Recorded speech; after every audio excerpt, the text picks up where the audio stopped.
Hello everyone, I have a big sharing for you today. I'm not really sure what this is, if this is a conversation with Zingdad or a story time with Zingdad or an offering, because it's kind of all three of those. But let me tell you what it's about. So I've been really wanting to share more about, I suppose I'd call it my Starseed story, the deep journey. How did my soul get to be here on planet Earth to be living a life as a human being? How did that happen? Those of you that have read the Ascension Papers will maybe recall, in chapter 1 I share a sequence of incarnational stories, like where I lived and what I did. So that was what I was able to receive and understand and integrate at that point in my journey. Since then, I've been updating, I've been getting more information, always questing after more, new insights, new understandings. So how did this happen and how did I get here? And I want to tell you that story, and I think you'll find it an interesting story. If nothing else, I think you'll find it entertaining. But it might just be more than entertaining to you. It might actually, trigger something inside of you. It might be somewhat enlightening.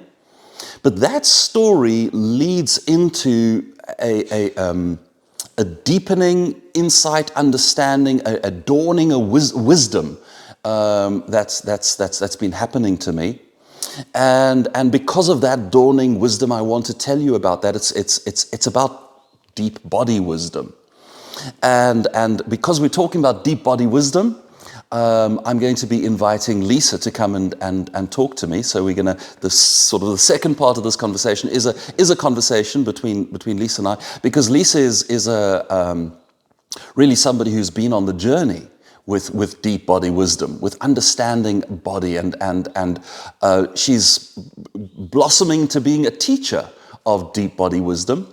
So she's just the perfect person to talk about it. We're going to get her body story. And at the end of all of this, I have a very exciting offer for you. So I don't normally make a practice of giving away my time. I'm a healer, and I don't give my time away because time is an inelastic medium. There's only so much that you have of it. And so I prize my time very highly. So this is one exception to that rule. I'm going to be giving away something new that I'm calling Starseed Conversations. An hour of my time, a direct connection, one-on-one, a kind of a deep healing conversation to, if you want to find out how to get to that, listen through. Get to the end of this transmission and you'll understand it all. It will all make perfect sense. So enough of the preliminaries, let's get on to the story. If you've read the Ascension Papers, and if you haven't, you should. Seriously. The Ascension Papers is available to download for free. The ebook is free. The link is here, is on the screen, zingdad.com/TAP1, the Ascension Papers Book 1. Download your copy and read it. But if you have, then you will remember in chapter 1, I shared a collection of stories, and one of these stories was a story of a space soldier. Okay, so today's story starts there, and I'm going to back up and I'm going to tell you that story. So in my deep pre-incarnational journeying, I found this really peculiar life. Living on a planet which I have subsequently discovered was in this solar system. That planet was called Maldek. That planet existed between Mars and Jupiter. So right now, between Mars and Jupiter, there is a band, which is really just an asteroid field. That's the remainder of that planet. This planet was shattered into like space rocks, asteroids. So obviously before the shattering, while there was still a planet, there was a number of mining outposts on that planet. It wasn't what you would call a garden planet, like planet Earth is. It didn't have breathable atmosphere. There weren't, plants and animals. It was quite a desolate rock. But for all that, this was a really happy lifetime for me. My memories of it are really quite idyllic. Here why. Even though we couldn't just go and play in the sunshine, couldn't go outdoors and go and swim in the sea or things like that you can do on planet Earth, even though we were living in these kind of habitats, everything was absolutely pristine. So we breathed, we called it breathe gas, which was an exactly perfect mixture of oxygen and nitrogen. So it was exactly perfect. It was absolutely clean and pure. So you weren't aware because it was just absolutely fresh and clean and pure. And the food that we ate was, it was kind of manufactured food, grown in vats. The details now I don't know, but it was very nourishing and very tasty, and we enjoyed it. But that wasn't what was good. What was good is going to surprise you. We were clones. So we were, if I'm not mistaken, there were 2 groups of 128 each. And these 2 groups was if you were part of 128 people that were genetically identical to you. Like 128 identical twins. And we lived very long, very healthy lives. But there was such communion, such connection, such belonging, friendship and love. And what surprises me looking back is these were lives that were like really imbued with a deep sense of wonder and spirituality and connection to all that is, and a deep love, not just for one another, but for the planet. And we meditated on all these wonderful things that was so much a part of our lives. But the connection and the belonging was something I can't really understand. My now earth human mind, we're all so individuated. I don't really understand it, and I much less can't really talk about it, but there was a feeling that I got going back and finding that life. It was just beyond anything I can describe. Belonging and love and harmony, purposefulness. We all knew what we were there to do, and it was just a really, really beautiful life. Okay, so there was a kind of a satellite which was tethered to the planet. Some kind of a very long cable of incredibly strong metamaterial. I don't know what it was made of, but a super strong cable tethered a satellite, obviously geosynchronously, above our habitat. And it was considered to be something of like a pilgrimage, something of a rite of passage, that we would take turns. We would spend 10 days, runabout, something like 10 days, up alone in that satellite.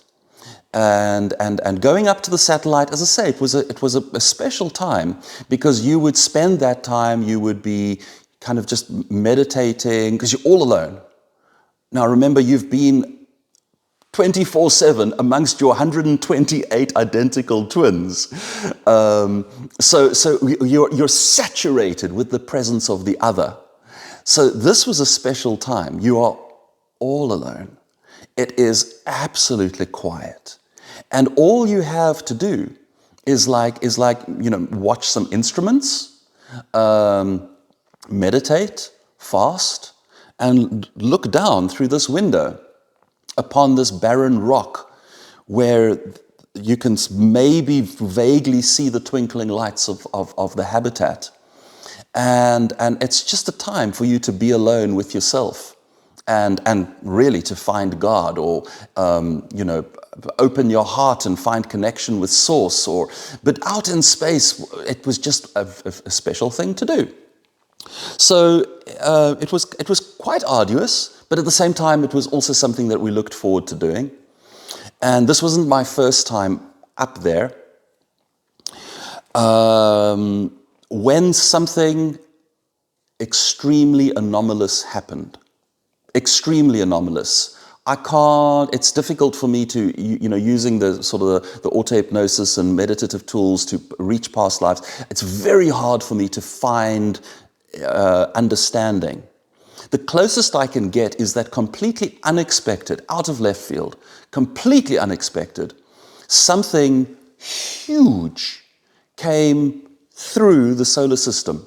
Something huge came and smacked the planet that my little satellite was tethered to. It didn't hit the satellite, it hit the planet. And that's this whole shattering. That's when the planet was turned into essentially, space rocks. So what I am able to connect with is just a sense of shock beyond anything you can comprehend, because down there on that planet was my whole life, was my 128 beloved other selves.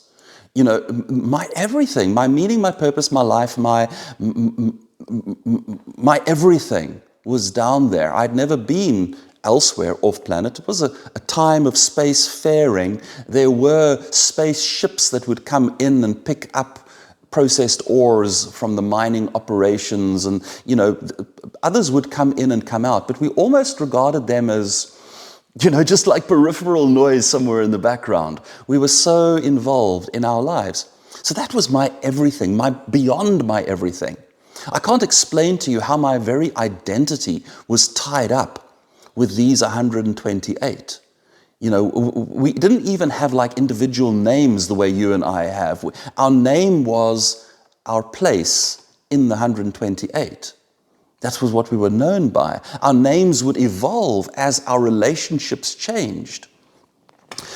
So I watched this happen. I watched this big gray thing come and stomp out my planet and tear the tether, and there was a massive explosion, and it was my world ended, literally. My whole world ended.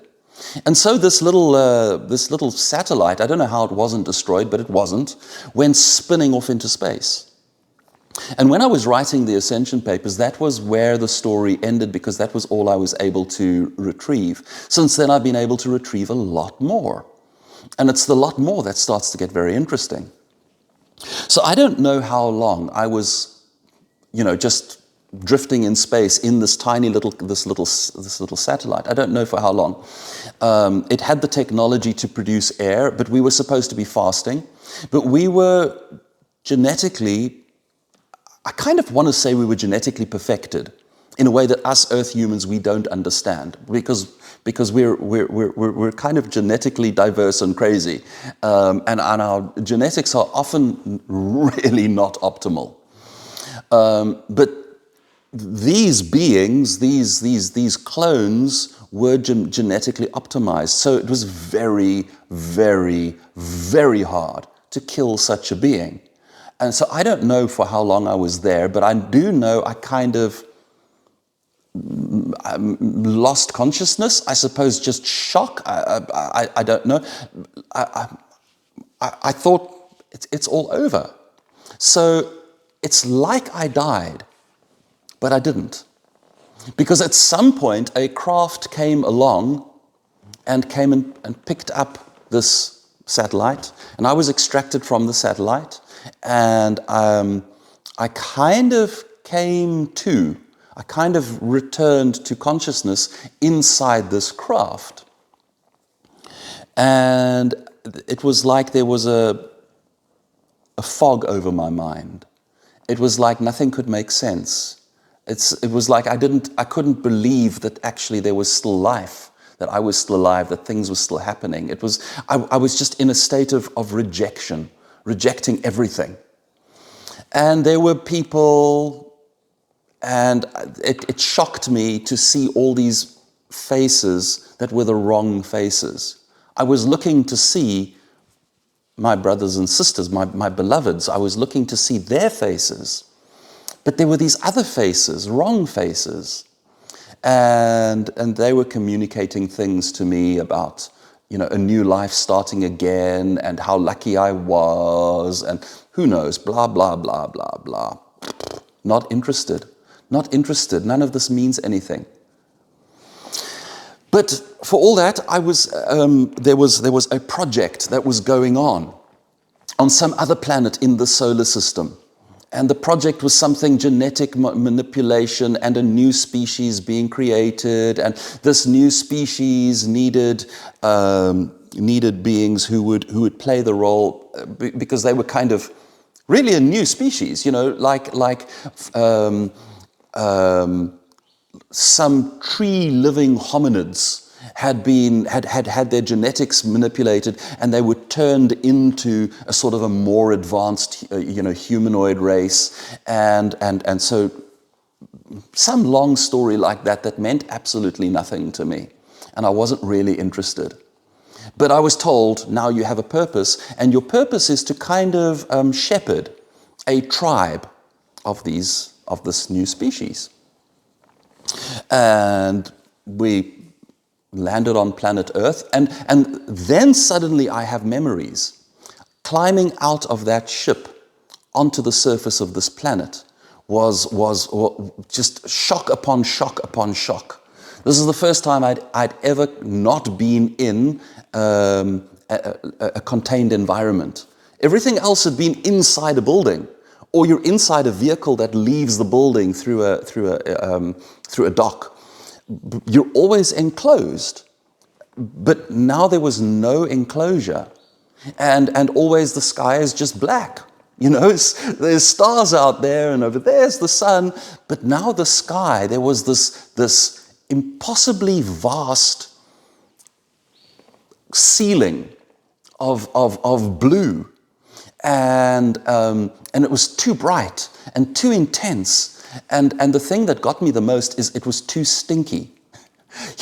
You won't believe how bad planet Earth smells if all you ever have breathed is breathe gas.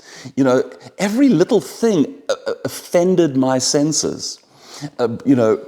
Pollens and dust and smoke and where we were, there were a lot of people around, and these people were all kind of half-sized, because that was a thing I didn't know, that the clones that we were a lot larger than the humans on planet Earth. So they were these sort of diminutive people, and they all looked weird. All their faces were different. Every single one was different. And they all smelled bad. My senses were assaulted with planet Earth and with humanity. And something got conflated in my being, in my spirit. My rejection, my revulsion, my dismay, my trauma, my wounding about everything that had happened. And now this is my life. This place that stinks, this place that's horrible, this place that assaults my senses, it makes me sneeze, I can't breathe this goddamn air. And you want me to now come and live here? Well, anyway, I didn't have much choice, because what else was I going to do? So I kind of got led from one thing to another, and so this is your tribe. These are your people. So I have a very long story that I can tell about that, which is way too long for what I'm doing today. What I want to get to is just the understanding that's how I got to Earth. But I was, from that point out, in rejection of my experience. And the rejection of my experience became the rejection of my body. Now, I was still in the same body. That was the only thing that was right on that planet. But so I lived a life, and in that life, as things happen, war came. Bad people did bad things. And it was these extraterrestrials, they were the locals, the humans, regarded us as kind of gods or demigods. Because we had technology and we had know-how and we had things that we could do and things that so we were like demigods. But the demigods were diverse. They were from all kinds of different parts of the galaxy, and they brought their old ancient enmities to planet Earth. Many of the extraterrestrial factions were here sort of duplicitously. They were not really involved. They were not really enrolled in kind of the dream of finding galactic humanity or galactic unity here on planet Earth with humanity. They were actually just here trying to grab what they could. These stories I have related at some length in Life, Love and Dragons. If you want the big picture, Life, Love and Dragons, zingdad.com/LLD. Go and check that out. But okay, so back to my personal story. I lived a life and war came. I was big.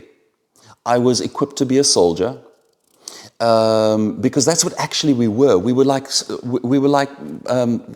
reserve soldiers.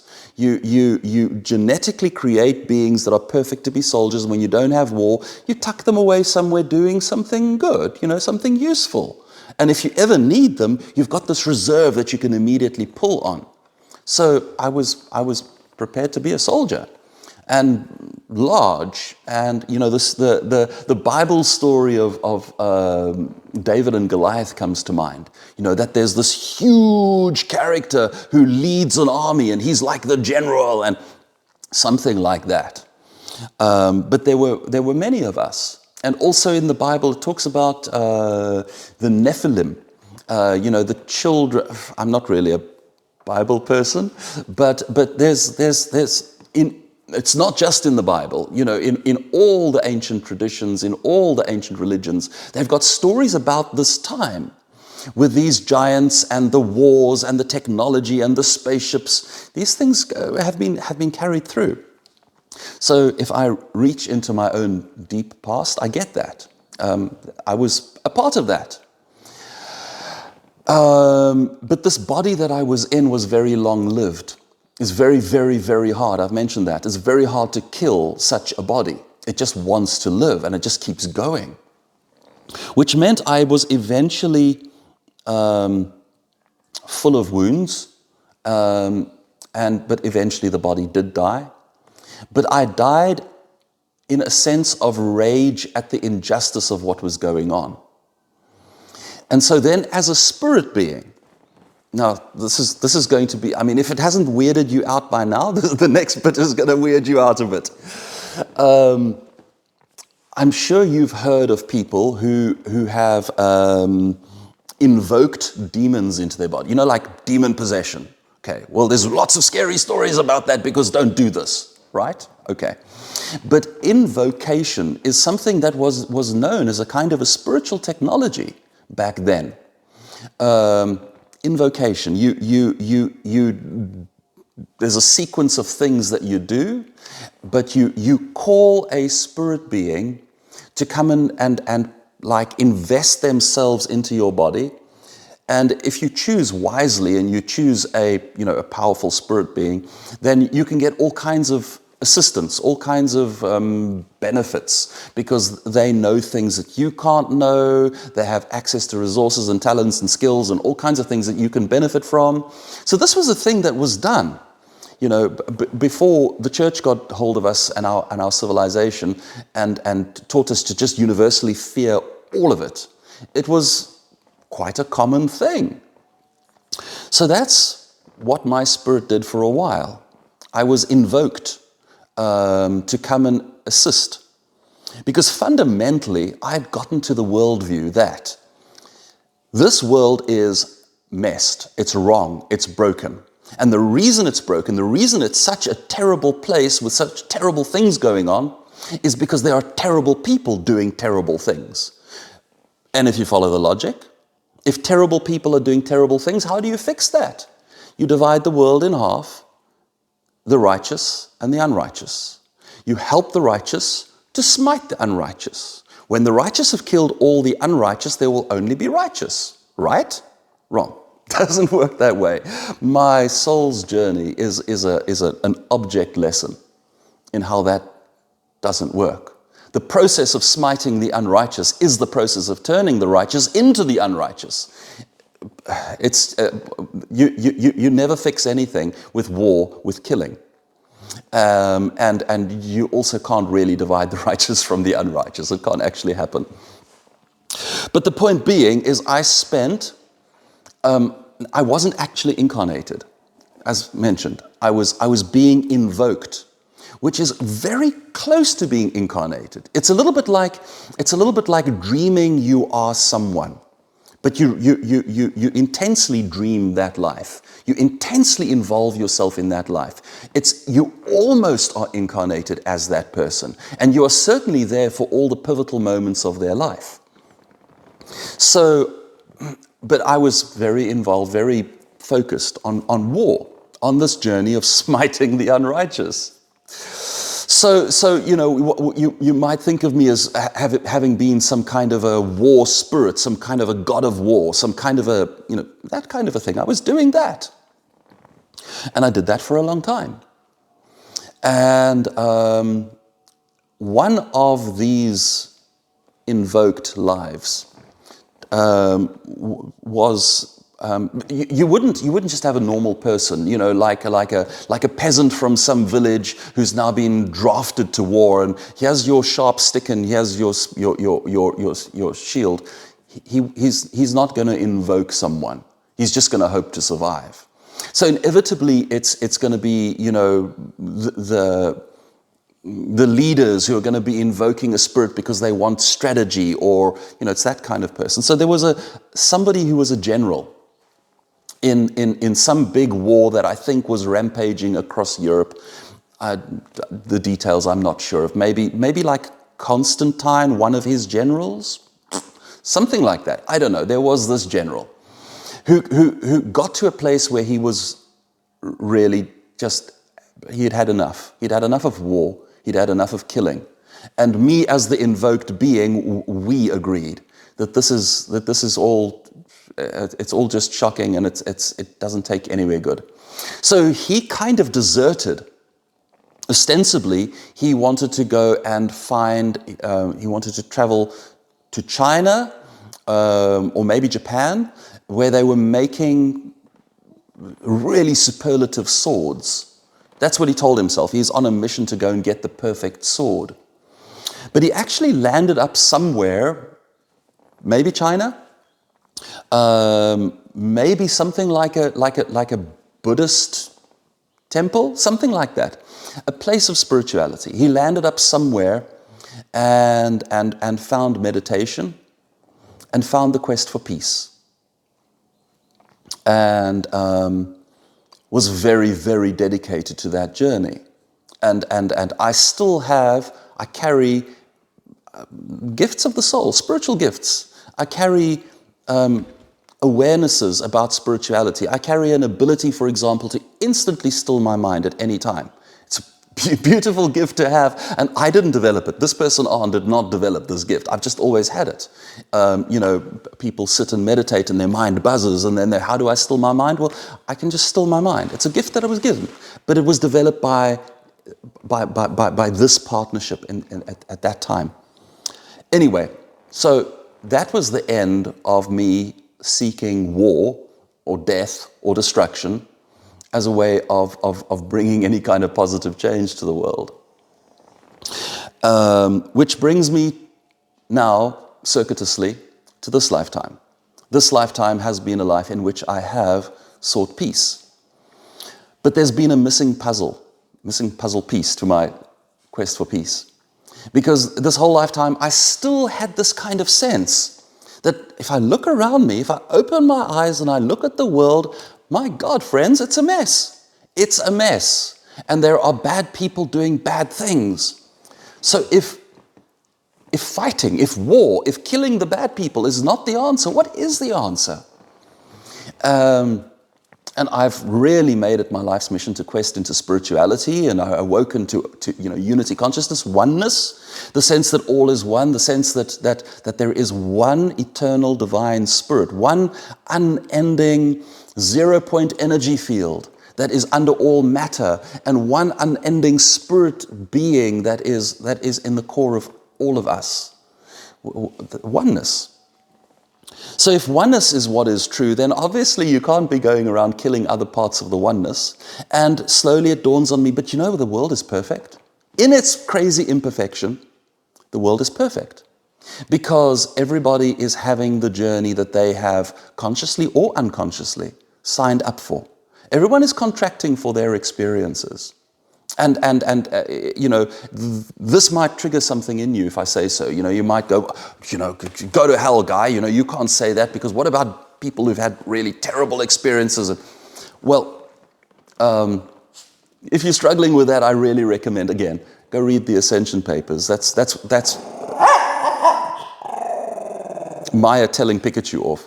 If you read the Ascension Papers, that's where I wrestled this one out for myself in conversation with my spirit guide, in a way that finally concluded the whole struggle for me.